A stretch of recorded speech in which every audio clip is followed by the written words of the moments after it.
Cette semaine particulièrement, le cœur de Dieu va se concentrer. Il aura un torrent de miséricorde sur toute notre humanité. Alors je viens te parler, ma sœur. Je viens te parler, mon frère. C'est maintenant le temps de te disposer. Je ne sais pas ce que tu as vécu. Peut-être que tu as vécu des blessures dans ton enfance. Tu as vécu une enfance difficile. Difficile dans ce sens que certainement, tu as été touché, tu as été abusé. Quand tu avais 3 ans, quand tu avais 4 ans, quand tu avais 5 ans. Et tu te dis, mais où étaient mes parents? Peut-être que toi, tu as été séparé, tu as été emmené quelque part pour aller à l'école, mais tu étais très jeune. Et cette séparation a été une déchirure. Tu l'as vécu comme un abandon, comme si tes parents t'abandonnaient pour te confier à une tante ou un oncle, où tu étais, où tu n'étais pas forcément à ton aise. Peut-être que toi, ma sœur, tu as eu une grossesse précoce. Tu étais certainement en 5e, en 4e.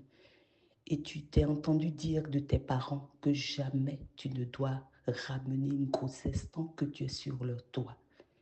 Et ce jeune avec qui tu étais n'avait pas la capacité d'assumer et toi-même tu n'avais pas la force.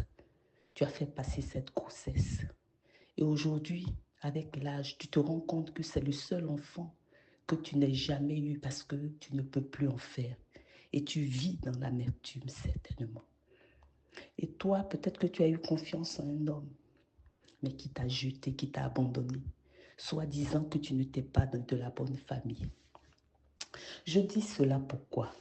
Pour te dire que le pari n'est certainement pas gagné, ou n'était certainement pas gagné pour toi, parce que tu as été abusé. Ton corps a subi des choses et ton âme s'est déchirée. Mais peut-être que tu te dis, mais pourquoi cela? Mais la question n'est pas pourquoi cela. Il ne s'agit pas de comprendre le pourquoi, mais il s'agit de dire, Seigneur, il y a un but. Il y a un but. Il y a quelque chose que tu veux faire au travers de ce que j'ai vécu. Et je te fais confiance. Parce que la Bible me dit que toute chose concourt au bien de ceux qui aiment Dieu. Et je crois que ce temps, cette semaine que nous allons vivre, il y a quelque chose pour toi. Parce qu'à la messe, le Père, les prêtres nous disent ceci, dit la passion du Christ nous sauve. C'est pas que sa passion nous a sauvés, mais sa passion nous sauve.